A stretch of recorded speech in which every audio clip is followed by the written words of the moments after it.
सौंदर्यता से लुभाना हो तो लुभ सकता है, नहीं तो कीर्ति से लुभ सकता है, अंत तो बल प्रयोग होता ही है।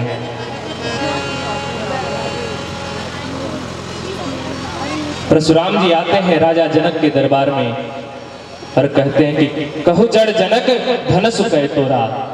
हे मूर्ख जनक, इस धनुष को कौन तोड़ा है, कौन भंगा है, बताओ।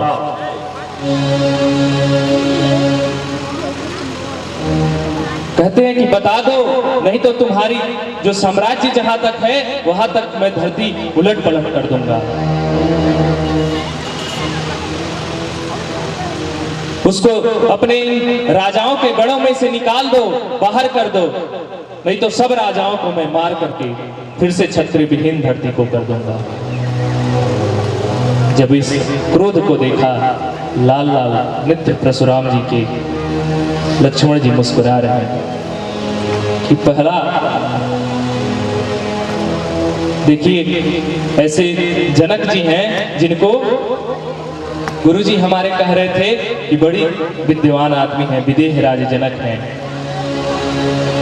और आज आके कोई उन्हीं के दरबार में उन्हीं को ललकार रहा है, उन्हीं को कह रहा है कि मूढ़ जनक, मूर्ख कह रहा है।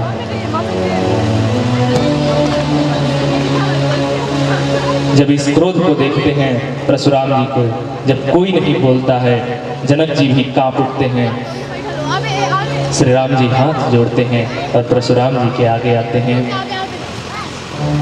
कहते हैं कि नाथ शंभो धनु भंजन निहारा, हुई है कि वो एक दास तुम्हारा।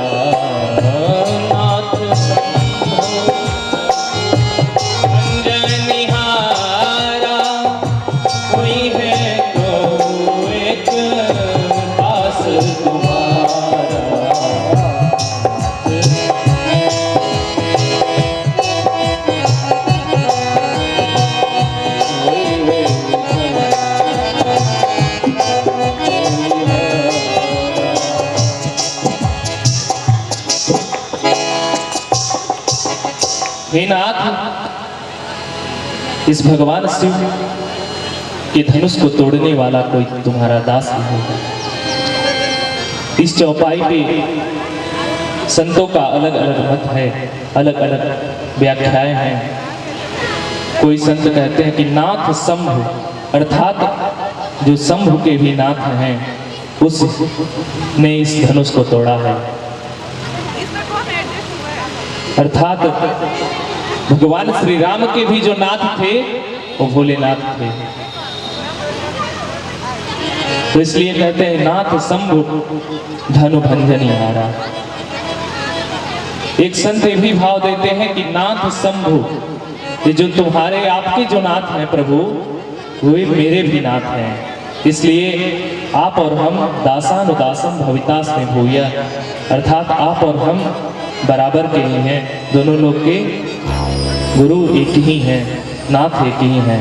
इसलिए गोस्वामी जी लिख देते हैं कि नाथ शंभु धनु भंजन निहारा, नाथ शंभु भंजन निहारा,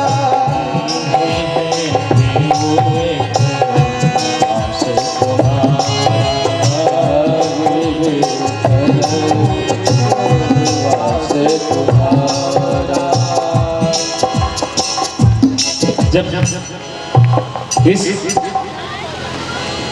करुण भरे वचनों को सुनते हैं परशुराम जी, तो कहते हैं कि सुना हूं राम जय शिव धन तोड़ा। हे राम, जिसने शिव जी के धनुष को तोड़ा है वह मेरा शत्रु है। किसके समान? तो सहस्त्र बाहु के समान। क्या तुम्हें नहीं पता, मैंने सहस्त्र बाहु के हजारों भुजाओं को काट करके और उसके समस्त राज्य को विध्वंस कर दिया। हे राम, क्या तुम्हें नहीं पता कि यह जो धरती है इस मही को मैंने 21 बार क्षत्रियों से विहीन कर दिया। ऐसे बार बार परशुराम जी बताते हैं राम जी को। फिर जब लक्ष्मण जी देखते हैं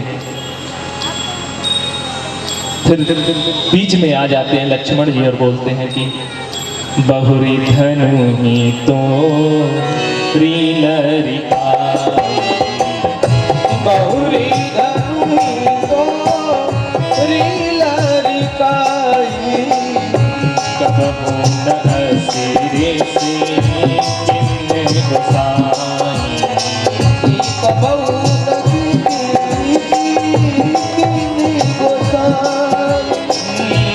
एहि धनु पर ममता के ही तो, एहि धनु पर ममता के ही तो, सुनीर साई भृगुकुल के तो, सुनीर साई भृगुकुल के तो, एहि धनु पर ममता के लिए तो, एहि धनु पर ममता के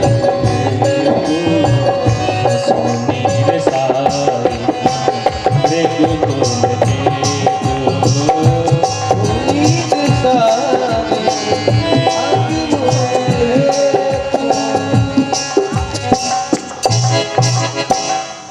हे भृगुकुलनाथ, मैंने ऐसे ऐसे धनुहियों को बचपन में बहुत बार तोड़ा है,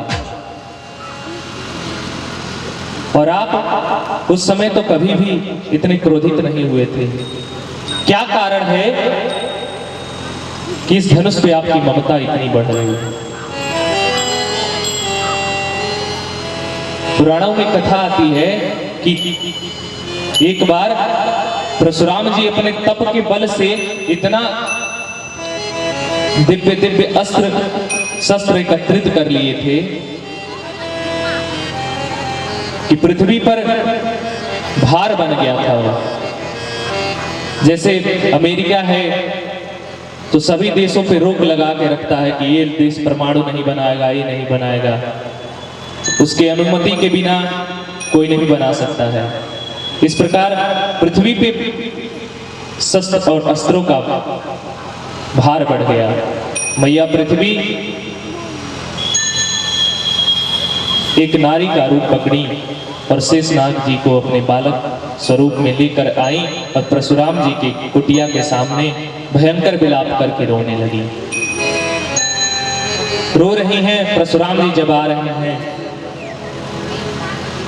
पूछे कि हे माँ, आप क्यों ऐसा रो रही हैं, क्या कारण है? माँ बताती है कि देखिए, ये जो मेरा बालक है बहुत उदंड है, बहुत चांचल्य स्वभाव का है, इसलिए हमको जहाँ जाते हैं वहीं से लोग निकाल देते हैं। कृपया आप अपने घर में हमें रख लीजिए। परशुराम जी कहते हैं ठीक है, मैं रख लूंगा। ऐसे वचन देते हैं। फिर मैया कहती हैं कि आप वचन दे दीजिए कि यह बालक जब उदंडता करेगा तो आप इस पे क्रोध नहीं करेंगे। परशुराम जी वचन देके चले जाते हैं वहां से, और जब जाते हैं तो जो बालक था वो शेषनाग का अवतार था, अर्थात जीवाचार्य लक्ष्मण जी थे। समस्त धनुहियों को उठाकर, समस्त अस्त्र शस्त्रों को उठाकर खंडित कर देते हैं, तोड़ देते हैं। और जैसे ही तोड़ते हैं, जब उसकी आवाज आती है, परशुराम जी भागे भागे चले आते हैं और दौड़ते दौड़ते आते हैं। माँ से कहते हैं कैसा बालक को जाया है। क्रोध करते हैं उस बालक पे, अपने फरसे को उठाते हैं। माँ रोकती है, हे विप्र, आपने वचन दिया था। परशुराम जी को अपना दिया हुआ वचन याद आ जाता है और फिर वो हंसने लगते हैं, मुस्कुराने लगते हैं। फिर कहते हैं कि आप कोई साधारण व्यक्ति नहीं हैं, आप कोई साधारण स्त्री और बालक नहीं हैं, कृपया आप बताइए आप कौन हैं। पृथ्वी मैया प्रकट होती हैं, बताती हैं कि मैं पृथ्वी हूँ और इन दिव्य अस्त्र और शस्त्रों का भार हमारे ऊपर सहन नहीं हो रहा था। यही कारण है कि हमने बालक को लेकर आकर के और शेषनाग जी से इन अस्त्र और शस्त्रों को खंडित कराया। जब वही पिनाक भी था वहीं पे, और जैसे ही पिनाक को छुए लक्ष्मण जी, उसमें से आवाज आई कि हम राम जी की प्रतीक्षा कर रहे हैं। वह पिनाक महर्षि दधीचि के अस्थियों से बना हुआ था। वही लिखते हैं गोस्वामी जी कि बहुरी धनु ही तोरी लरिकाई, बहुरी धनु ही तोरी लरिकाई, कबहु न असीरे संग पिंडन गोसाई, कबहु न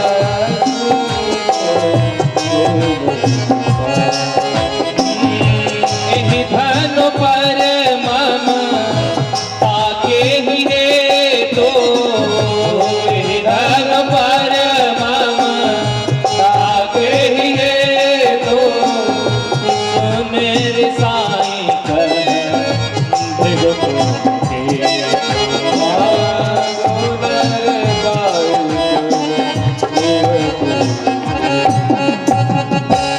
अच्छा, जब पहले के जमानों में रामलीला होती थी तो बड़ा ही सुंदर इस पे प्रसंग आता था, परशुराम और लक्ष्मण संवाद। पूरी रामलीला रात भर चलती थी, और उस समय जब परशुराम जी आते हैं तो लक्ष्मण जी क्या कहते हैं? राधे श्याम रामायण की रचना है कि जो ज्यादा मीठे होते हैं,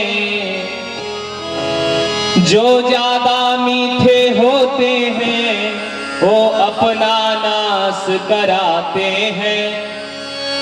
देखो उन मीठे गन्नों को कोल्हू में पेरे जाते हैं, देखो उन मीठे गन्ने को कोल्हू में पेरे जाते हैं।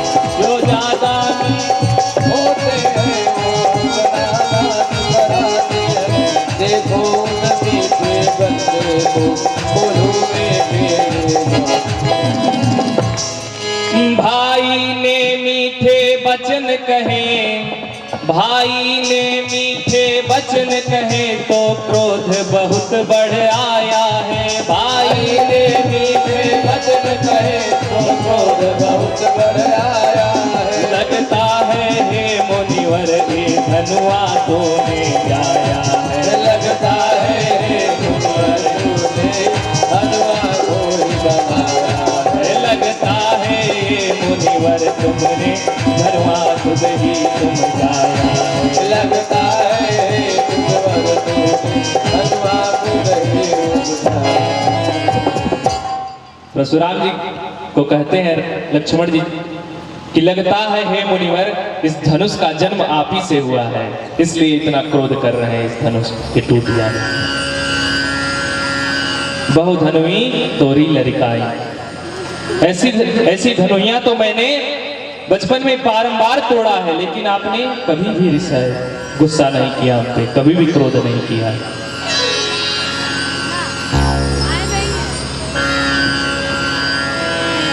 जब परशुराम जी अत्यंत क्रोधित हो जाते हैं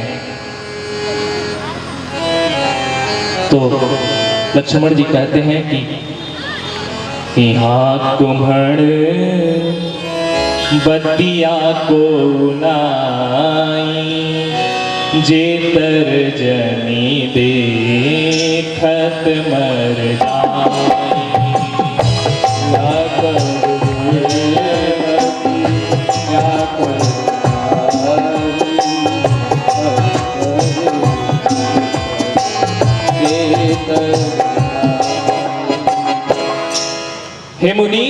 हे मुनिनाथ सुन लीजिए, यहाँ पे कोई कुम्हड़ अर्थात कोहड़े का बतिया नहीं है कि आपकी जो बारंबार तर्जनियां अंगुली दिखाई दे रही है, इसके दिखा देने पे मैं मर जाऊंगा। जो आप बार बार फरसा दिखा रहे हैं तो आप सुन लीजिए कि जो ये फरसा है ये आपका फरसा हमें दिखाई नहीं दे रहा है। जब आप फरसा उठा रहे हैं तो आपके कंधे पे लटका हुआ यज्ञोपवीत हमें दिखाई दे रहा है, और उसी ब्राह्मणत्व के नाते मैं आप पे कुछ नहीं तो जब से आप फरसा दिखा रहे हैं कभी से आप से और हमसे आमना सामना हो गया है। जब ऐसे बार बार कहते हैं तो राम जी धीरे से नैन तरेरते हैं और जब राम जी की बारी आती है तो बहुत सारा बोलते हैं श्री राम जी को। परशुराम जी कहते हैं कि करु परितोष मोरे संग्रामा नाही तछाड़ कहाव पुराना नाही तछाड़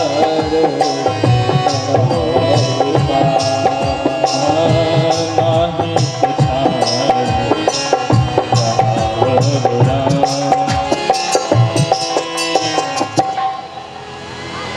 हे राम जी, अगर आप मेरी इस समस्या का समाधान नहीं करते हैं तो आप आज से राम कहलाना छोड़ दीजिए। जब इन बातों को सुनते हैं तो राम जी मुस्कुरा देते हैं और कहते हैं कि बार बार अगर कोई ललकारा, अगर काल भी आकर के सामने से रघुवंशियों को ललकारता है तो रघुवंशी कभी युद्ध में पीछे नहीं हटते। काल हो डर ही न रण रघुवंशी, कभी भी रण में पीछे नहीं हटते।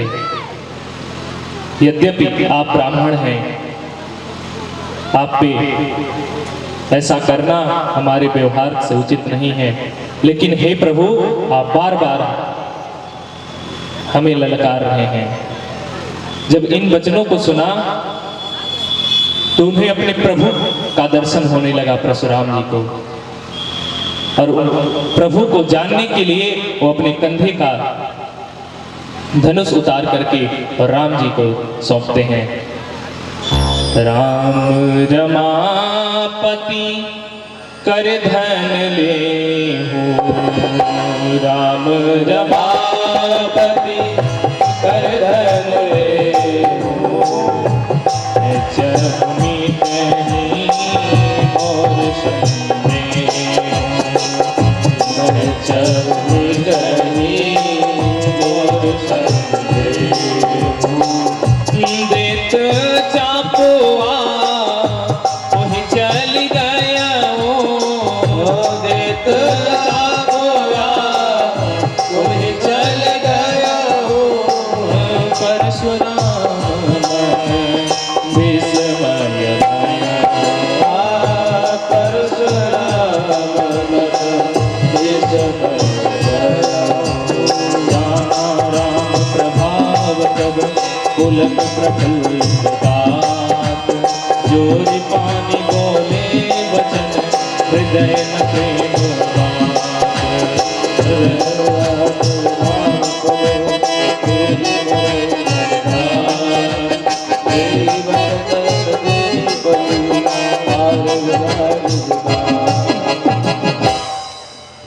राम जी के प्रभाव को समझ जाते हैं परशुराम जी, और जैसे ही धनुष को देते हैं धनुष स्वयं ही चला जाता है और बड़ा ही सुंदर स्तुति करते हैं।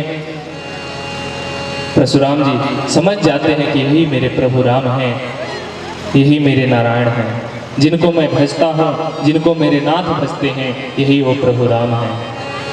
जयति जय रघुवंश भूषण, जयति राघव लोचन, जयति जय रघुवंश भूषण, जयति राघव लोचन, जय रघुवंश भनज बन भानु, जय राघव राघव लोचन, रघुवंश भूषण, जयति राघव लोचन,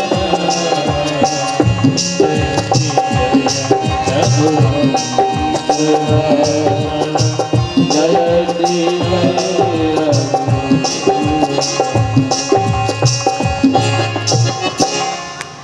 यहाँ भगवान परशुराम समझ जाते हैं। भगवान श्री राम के चरणों में बारंबार प्रणाम करते हैं, मैया जनक नंदिनी को प्रणाम करते हैं, फिर धनुष को प्रत्यंचा चढ़ा दिए रहते हैं। प्रत्यंचा पर जब बाण चढ़ा दिए रहते हैं प्रभु श्री राम उसे पूछते हैं किधर छोड़ू, फिर बताते हैं परशुराम जी कि मेरी कीर्ति है, मेरा यश है और मुझे जो शक्ति मिली है तो मेरी कीर्ति को, मेरे यश को समाप्त कर दीजिए, लेकिन शक्ति को छोड़ दीजिए, क्योंकि मैंने पृथ्वी को दान दे रखा है और दान दी हुई वस्तु पे अधिकार नहीं होता है मनुष्य का। भगवान परशुराम मंदराचल को चले जाते हैं। इधर जनकपुर से दूत जाते हैं और राजा दशरथ के यहाँ राजा दशरथ से कहते हैं, पूरी घटना का वर्णन करते हैं। राजा दशरथ वहाँ से दिव्य बारात सजा करके और जनकपुर की तरफ चलते हैं। और फिर जब जनकपुर की तरफ बारात नजदीक आने लगती है, हरि अवध नगरिया से चलली बरतिया हो सुहावन लागेला, हो सुहावन लागेला, हो सुहावन लागेला, हो सुहावन लागेला। अवध नगरिया से चलली बरतिया हो सुहावन लागेला, हो सुहावन